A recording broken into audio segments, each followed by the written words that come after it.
సమర్థ సద్గురు సాయినాథ్ మహారాజ్కి జై. సాయి భక్తులందరికీ నమస్కారం అండి. మన సాయినాథుని దయ వల్ల అందరూ సంతోషంగా ఉండాలి అని మనస్ఫూర్తిగా కోరుకుంటూ ఈ వీడియో స్టార్ట్ చేస్తున్నాను. ఇక ఈ రోజుటి వీడియోలో బాబాగారు మనకు అందిస్తున్న ఒక అద్భుతమైన సందేశం. బిడ్డ, ఈ గురువారం రోజున నువ్వు ఈ యొక్క సందేశం వింటున్నావు అంటే నీ బాబా అనుగ్రహం నీకు పరిపూర్ణంగా కలిగిందని. నువ్వు చూడగానే నా యొక్క రూపాన్ని నీ మనసులో నింపుకున్నావు. అందుకే నీకు ఈరోజు ఒక మంచి శుభవార్త, ఒక మంచి సందేశం, నీ జీవితానికి సంబంధించిన మంచి సందేశం అనేది నీకు అందించాలని అనుకుంటున్నాను. బాబాగారి సందేశం చూడబోయే ముందు మీరు ఎక్కడెక్కడో జ్యోతిష్యం తెప్పించుకొని నిరాశ చెందున్నట్లయితే ఒక్కసారి శ్రీనివాసరాజు గురూజీ దగ్గర జ్యోతిష్యం అనేది చెప్పించుకోండి. శ్రీ షిరిడి సాయిబాబా గారి ఆశీస్సులతో గురువుగారు జ్యోతిష్యం అనేది చెప్పబడుతుంది. శ్రీనివాసరాజు గురూజీ నెంబర్ 1 వశీకరణ స్పెషలిస్ట్ అండి. ఈయన కేరళ తాంత్రిక గురువు గారు. ఎలాంటి సమస్యలకైనా సరే 24 గంటల్లోనే పరిష్కారం అనేది చూపిస్తారు. గురువుగారి దగ్గర ఒక్కసారి నమ్మకంగా చెప్పించుకున్నప్పుడు ఆ నమ్మకాన్ని గురువుగారు తప్పకుండా న్యాయం చేస్తారు. ఎలాంటి సమస్యకైనా సరే చక్కటి పరిష్కారాలతో పూజలతో మీ యొక్క సమస్యని గురువుగారు తొలగించేస్తారండి. విద్య, ఉద్యోగం, వ్యాపారం, ప్రేమ, పెళ్లి సమస్యలైన, రియల్ ఎస్టేట్, విదేశీ ప్రయాణం, భార్యాభర్తల మధ్య గొడవలు, సంతాన సమస్యలు, ఇలా ఎలాంటి సమస్యకైనా సరే 100% సొల్యూషన్ వితిన్ 24 అవర్స్లోనే గురువుగారు సొల్యూషన్ అనేది చూపిస్తారు.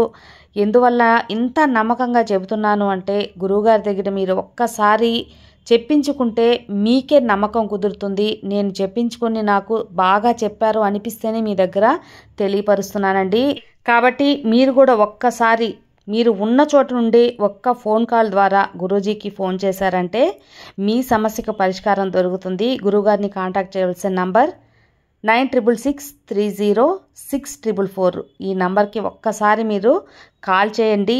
మీ సమస్యను గురువుగారి దగ్గర పెట్టి పరిష్కారం అనేది తెలుసుకోండి. ఇక ఈ గురువారం రోజున బాబాగారు మనకు అందిస్తున్న సందేశం, తల్లి, రేపటి రోజున నీకు ఒక మంచి శుభవార్త అందుతుంది. చూడగానే ఇప్పుడు కనిపిస్తున్న నా పాదుకుల్ని తాకు. నా పాదుకుల్ని తాకితే నన్ను తాకినట్టే నీకు తెలుసు కదా. తాకు తల్లి, ఖచ్చితంగా నువ్వు శుభవార్త వింటావు. అలాంటి అవకాశం నీకు దక్కబోతుంది. తప్పకుండా నువ్వు నా ఆలయానికి వచ్చి కృతజ్ఞతలు చెప్పుకుంటావమ్మా. నా పాదాలను పట్టుకొని మరీ నన్ను వేడుకుంటావు. అవును బాబా, నువ్వు చెప్పింది నిజమే. నా జీవితంలో నేను సంతోషంగా ఉన్నాను. నీ మనసులో ఉన్నటువంటి భారమంతా తగ్గి నాకు ధన్యవాదాలు చెప్పుకుంటావు తల్లి. తప్పకుండా నీ బాబాని నువ్వు మొక్కుతావు. ఎంతగానో ధన్యవాదాలు చెప్పుకొని నీ సాయి నామాన్ని స్మరిస్తావు.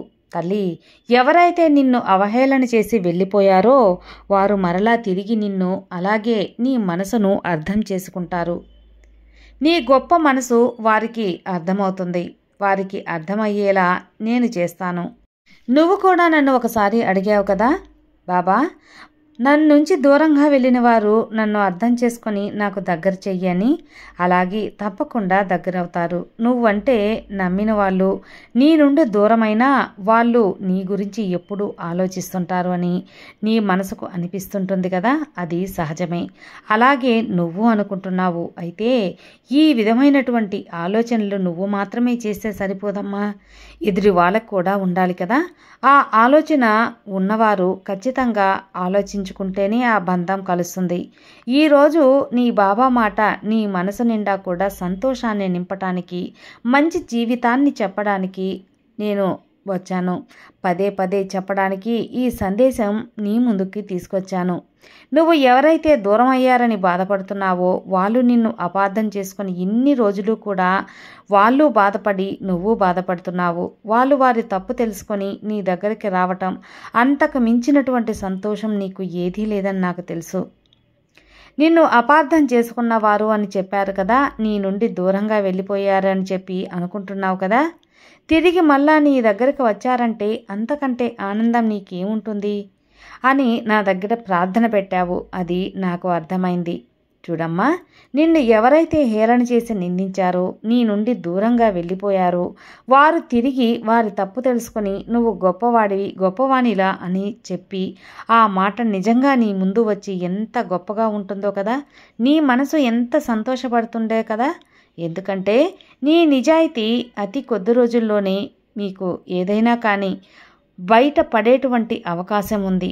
వారు నీ గురించి తప్పకుండా తెలుసుకుంటారు. ఇంతకు మంచి మనస్తత్వం కలిగిన నిన్ను వారు బాధ పెట్టినా కూడా వారి తప్పు తప్పకుండా తెలుసుకుంటారు, నిన్ను అర్థం చేసుకుంటారు. నువ్వు ఎంత నిజాయితీగా ఉన్నావో, నువ్వు ఎంత మంచి మనసుతో ఉన్నావో ఇవన్నీ కూడా భగవంతుడు చూస్తూ ఉంటాడు కదా. కాబట్టి నీకు నీ మనసుకు తగ్గట్టే గొప్ప సంతోషాన్ని అందించబోతున్నాను. నీ నుండి ఎప్పుడు కూడా దూరం చేయడు ఆ సంతోషం. ఈరోజు నీ సాయి ఏం చెప్తున్నానంటే, ఎవరైతే నీకు దూరంగా వెళ్ళిపోయారో, నిన్ను నిందించి నిన్ను తప్పులుగా నిలబెట్టి నీ దగ్గర నుండి దూరంగా వెళ్ళారో, నీకు వారి దగ్గర నుంచి ఒక అద్భుతమైన మాట అనేది రాబోతుంది. వారి నుంచి ఒక సందేశం అనేది రాబోతుంది. వారు లేకపోతే చాలా లోటుగా ఉంటుంది అనే ఒక నీ భావన తగ్గుతుంది, ఆ కష్టం తగ్గుతుంది. మరి ఎవరైతే ఈ మాటలు చెప్పుకొని బాధపడి ఎవరైతే నా భక్తులు ఉంటారో, నా భక్తురాళ్ళు ఉంటారో, నన్ను వేడుకున్నారో, ఈరోజు ఈ సందేశం ద్వారా ఖచ్చితంగా మీకు దూరమైన వారిని కలుపుతాను బిడ్డ.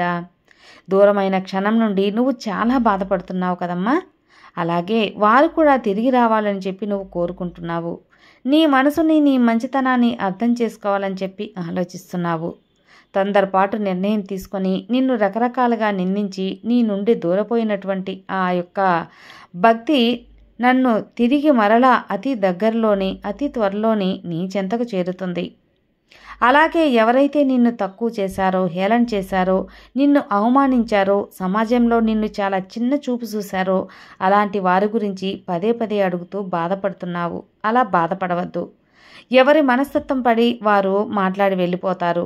నిన్ను గురించి తెలుసుకున్నవారు నీ దగ్గరకు వస్తారు, తెలియని వారు దూరంగా వెళ్తారు. దూరంగా వెళ్ళిన వారి గురించి నువ్వు ఆలోచించాల్సిన అవసరం లేదు. నీ మంచి మనసును నీకెందుకు మోసం చేసి వెళ్ళిపోయారని వారికి తెలియాలి. ఖచ్చితంగా తెలుసుకుంటారు కూడా. ఖచ్చితంగా తెలుసుకొని పశ్చాత్తాపడి నీ కాడికి వస్తే చేరదీయి, లేదంటే వదిలేయి. అంతేకాని వారిని మనసులో తలుచుకొని బాధపడుతూ కూర్చుంటే నీ సమయం కాస్త వృధా అయిపోతుంది. ఎవరైనా కానీ ఎవరి మనసులో ఏ విధమైనటువంటి ఆలోచనలు కలిగి ఉంటాయని చెప్పడం కష్టమే కదా. కాబట్టి వారు పైకి ఒకలా బయటికి ఒకలా ఉంటారు కొంతమంది. కాబట్టి అటువంటి వ్యక్తులను అంచనా వేయడం అనేది కొంచెం కష్టమైన విషయమే. కాబట్టి నువ్వు కూడా అదే పనిలో, అదే బాధగా, అదే విధంగా ఉన్నావు అంటే నీ ఎదుగుదల ఏ విధంగా ఉంటుంది? నీ ఎదుగుదల నువ్వే తగ్గించుకున్నట్టు కదా. నీ మంచి మనసుకి అంతా బాగుంటుంది. నలుగురు కూడా ఉపయోగపడే విధంగా నీ పనులు ఎలా అయితే ఉంటాయో అంతే విధంగా వారికి కూడా అమితమైనటువంటి ప్రేమతో ప్రేమించి చేరదీసి దగ్గర చేశావు. అయితే వారు మాత్రం నీ నుండి దూరం వెళ్ళిపోయారు. మంచి కోరుకునే వాళ్ళు నీ చుట్టూ నిలబడి నీకు ఎంత ధైర్యాన్ని ఇస్తున్నా కూడా చెడు కోరుకునే వాళ్ళు మాత్రం నీ ఎదుగుదలను చూసి ఆ శిక్షణ ఎప్పుడు కూడా అనుభవిస్తూ ఉంటారు. అంటే నీ సంతోషంగా ఉంటే వాళ్ళు కుళ్ళుకుంటూ పైకి మాత్రం నవ్వుతూ లోపల ఏడుస్తూ నీ మీద ఈర్ష్యతో ఉంటారు. అలాంటి వారిని నువ్వు కనిపెట్టి దూరంగా ఉండు. ఎందుకంటే ఎవరైతే సంతోషంగా ఉండలేరో వారు నిజంగా ఒక శిక్షను అనుభవిస్తున్నారనే చెప్పాలి. ఎందుకంటే పరుల గురించి ఆలోచిస్తూ పనులు సంతోషంగా ఉంటే మేము చూడలేకపోతున్నాము అని చెప్పి ఎవరైతే కుళ్ళుకుంటూ ఉంటారో వాళ్ళందరూ కూడా ఒక జబ్బు ఉన్నట్టే. కాబట్టి అటువంటి వ్యక్తుల గురించి నువ్వు ఆలోచించవద్దు. నేను అపార్థం చేసుకున్నానని చెప్పి అంటున్నావు కదమ్మా. నేను అపార్థం చేసుకుంటానా తల్లి? నీ మనస్తత్వం నాకు తెలుసు. నీ మంచి మనసు ఈ బాబాకు తెలుసు. నువ్వు నీ బాధలు అలా నన్ను అన్నావే కానీ నా బంధాన్ని దూరం చేశావు బాబా అని. కానీ నీ గురించి నాకు తెలుసు కాబట్టి నేను అర్థం చేసుకుంటాను తల్లి. నువ్వు అనుభవిస్తున్న బాధ అంతా కూడా దూరం అవుతుంది. అది నువ్వు ఎప్పుడైతే పక్వపడి నీ యొక్క కళ్ళు తెరుచుకుంటాయో, అంటే నాకు కావాల్సిన వారు నాకు కావాలి, నాకు వద్దు అన్నవారు నాకు వద్దు అనే ఒక భావనకి నువ్వు ఎప్పుడైతే వస్తావో అప్పుడు నువ్వు సుఖంగా సంతోషంగా ఉంటావు. నీ మనస్తత్వానికి భగవంతుడు ఎప్పుడు కూడా ఏ లోటు చేయడు. కాబట్టి నువ్వు అటువంటి వారి దగ్గర ఎప్పుడు డల్గా, దిగులుగా, ఏ విధమైనటువంటి నిరుత్సాహం అనేది ఉన్నావంటే అది చాలా నీకే సల్లి కష్టం. ఒకరు సంతోషంగా ఉంటే ఓర్వలేనటువంటి వారికి ఈ ప్రపంచం నిన్ను చూసి నవ్వుతూ ఉండేటువంటి ఈ ప్రపంచం ఎప్పుడు దూరంగానే ఉంటే చాలా మంచిది. వాళ్ళని ఎలా కనిపెట్టాలనేది నువ్వు కొంచెం తెలివిగా ఆలోచిస్తే అవుతుంది. నిన్ను ఎగతాళి చేస్తున్నారు అటువంటి వారి మధ్య నువ్వు దూరంగా ఉండడం చాలా మంచిది. ఎందుకంటే ఈరోజు నువ్వు సంతోషంగా ఉన్నటువంటి క్షణాలను ఇతరులు చూసి కుళ్ళుకునేటువంటి క్షణాలు నువ్వు ఎక్కువగా ఆలోచించవద్దు. నీ జీవితం నీ సంతోషంగా గడుపు.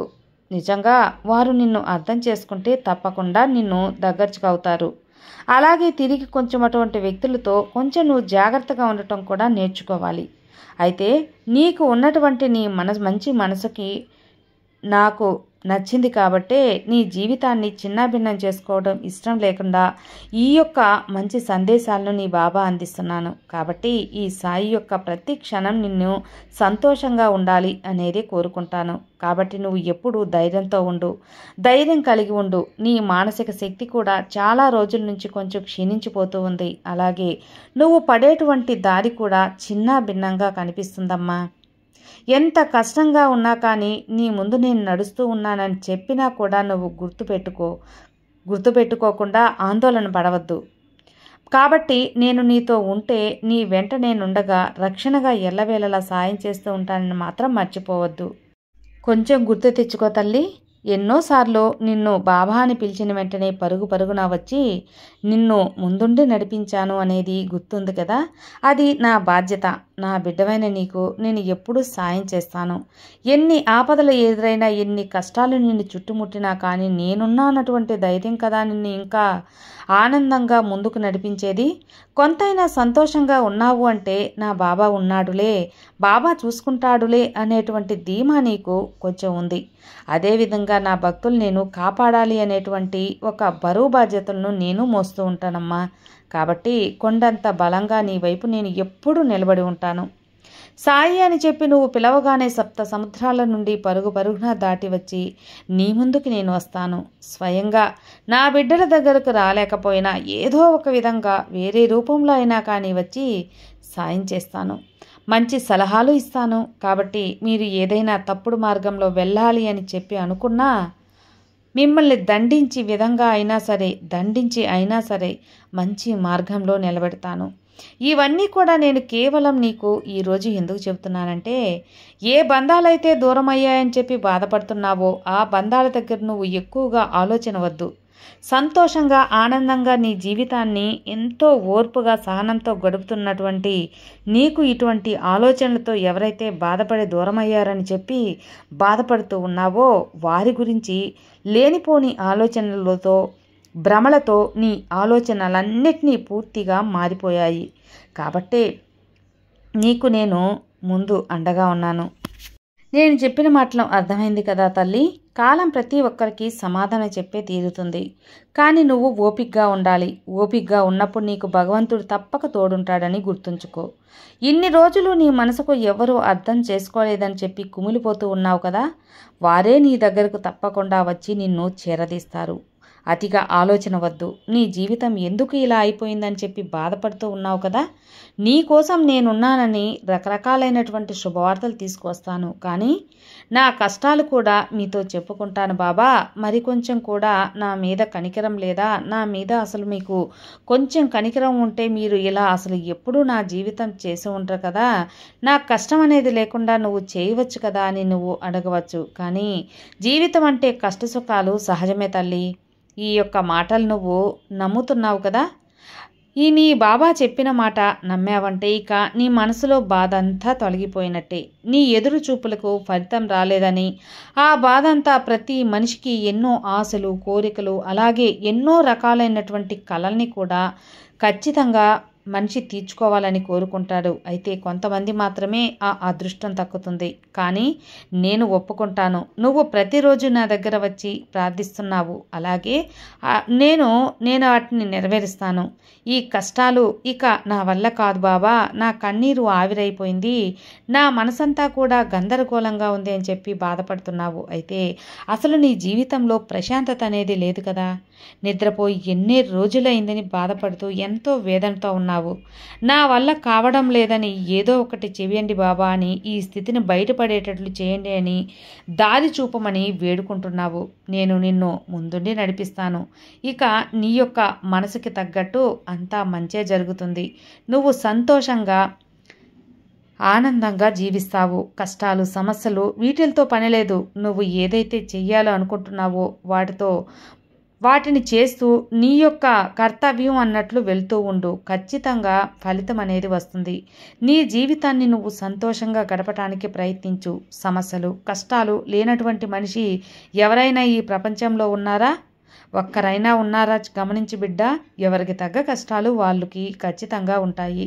కాబట్టి నువ్వు కూడా నీ మనసు పాడు చేసుకోకుండా నీ ప్రతి ఒక్క కష్టాన్ని నాకు చెప్పుకున్నావు, నేను తీరుస్తున్నాను, నా బాబా ఉన్నారని నమ్మకంతో ముందుకెళ్ళు. ఇక నీకు ఎలాంటి దిగులు అనేది ఉండదు. నీ బాబా ఆశీస్సులు నీకుండగా నీకు భయమెందుకు తల్లి? సర్వే జనా సుఖినో భవంతు. జై సాయిరామ్.